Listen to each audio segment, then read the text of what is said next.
All right, hey y'all, I'm here today with my best friend Brandon Ibarra, also known as DJ Hype, and we're gonna ask Yes. him some questions today.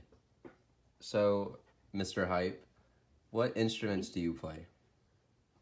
So the really and truly the only instrument that I personally played was the drums. I've never played any other instrument than that. Um, for me, drums was something that was the foundation for like a song, and Mm-hmm. it was really without drums, there's no heartbeat in the music. And, I just feel like I'm always down for some drums. I'm fascinated with drums, and I remember I had a set, then I gave that to my brother, and I tried getting into piano.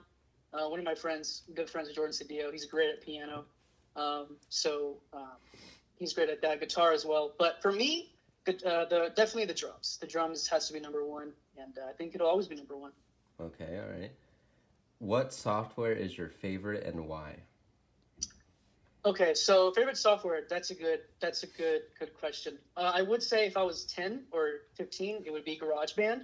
Um, recently, though, these past years, Ableton Live was still is by far my favorite software. I just think there's something about the complexity of it that speaks to me. I love something that's hard to work on, and without Ableton, we wouldn't have, specific sounds. We wouldn't have the distortion in some sounds. Great inspiration for music is, electronic dance music, or better known as EDM.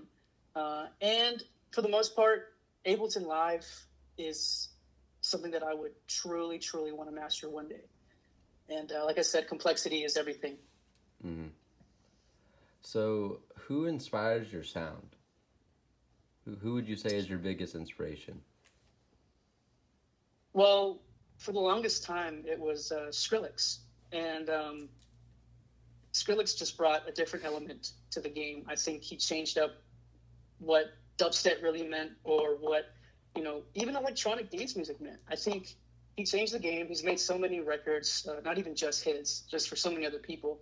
And he's not just hard bass, loud sounds. He's more complex. Again, complexity speaks to me, and the things he does are magnificent. So yeah, Skrillex would definitely have to be number one. Aside from that, sound wise, I mean, The Weeknd is also another one. Obviously, that's more R&B, more pop, more down low, not so much higher on the frequency level. So Skrillex is my pump up, heart rate going.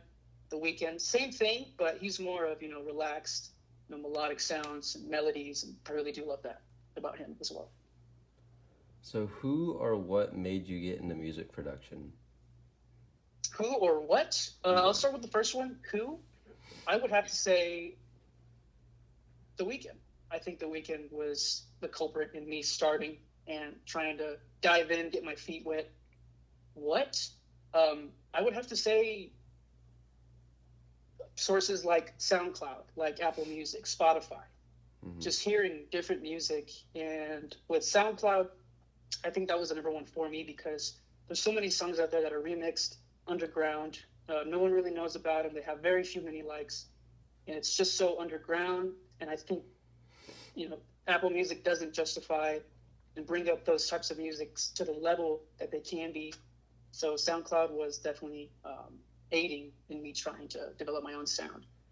There's this guy named Diplo. Pretty sure a lot of people know about him. He's made countless of records, and so he's also a great one that I found on SoundCloud because he's got so many remixes that you just can't find on Apple Music or Spotify. Mm-hmm. All right, so I think that's all the time we have today, Mr. Hype. Okay, I'm gonna have to thank you, let sir. you go. Thank you for the interview, and I hope you You're have welcome. a blessed day. Thank you, and I hope you have a happy Thanksgiving. Love you. All right, bye. Bye.